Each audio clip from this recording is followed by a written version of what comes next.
As far as your experience is concerned, what are the largest challenges that you faced in project management world? Yeah, I'll start with the heavy hitter. So budget. We sign off on this project. We've put it as an estimate, but most of the time people are really sticking to that number. That we've agreed to that number. It feels like a do not exceed, really. It doesn't always go that way. And like we talked about earlier, we're doing the best we can with an estimate without spending so much time estimating that it was, ridiculous amount. So budget's probably the first one, and then just scope creep, which is budget's cousin, essentially, right? They go hand in hand together. I have developers, and so I have guys that are excited about technology, excited to make your life better. Yeah.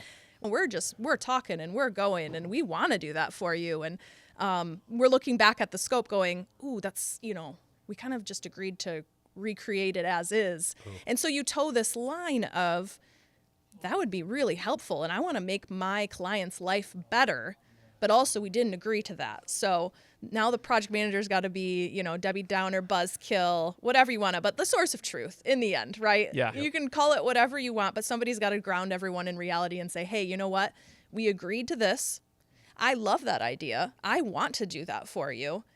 If you want to go down that path, let's do that. And let's talk about how much more that's going to be, because that does sound really cool. We don't want to tell people we're not going to do something, but we need a home for all the grandiose ideas that we may or may not take action on that were probably not included in this original scope. I love that, because when you're, especially in those meetings, you're often talking to somebody that's a visionary, right? And so you're talking about a visionary's like bread and butter, like, let's sit down, talk about a project, and dream of what it could be. Right. And so all of a sudden you go from, hey, this is my scope, to, wow, our scope is much larger now. Ben, what about you? Sometimes at the end of a project, our deliverable might be some training and implementation. So that way people can use something that they weren't using before that's now set up for them. With the nature of how fast technology moves, you could work on a project, and then by the end of it, you go to deploy, and something from the program that people are going to be interfacing with, there's a major update. We have to basically figure out how we're going to,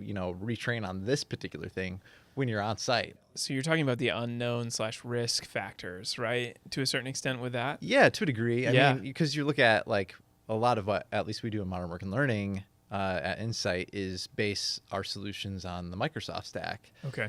So you're talking Teams, SharePoint, OneDrive, and they're constantly updating those. Anything else that you can think of as far as these are the challenges that I'm really facing on the project management side? Yeah, I think capacity is one that we butt up against sometimes, as we plan out everyone's schedule and, things change. We've already alluded to that with scope creep. Somebody spent 10 hours on something instead of 5 hours, and project A moves along, but because project A, we spent extra time this week, project B doesn't move along.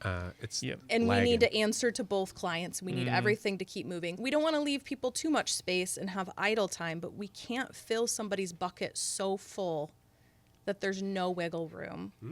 It's just not workable. Sure. So that ever ongoing battle, right? It's just a daily thing, and stuff needs to get shuffled. And I think at the end of the day, that is where that project manager comes in. It's that problem solver, right? Like, we didn't know how to plan for this.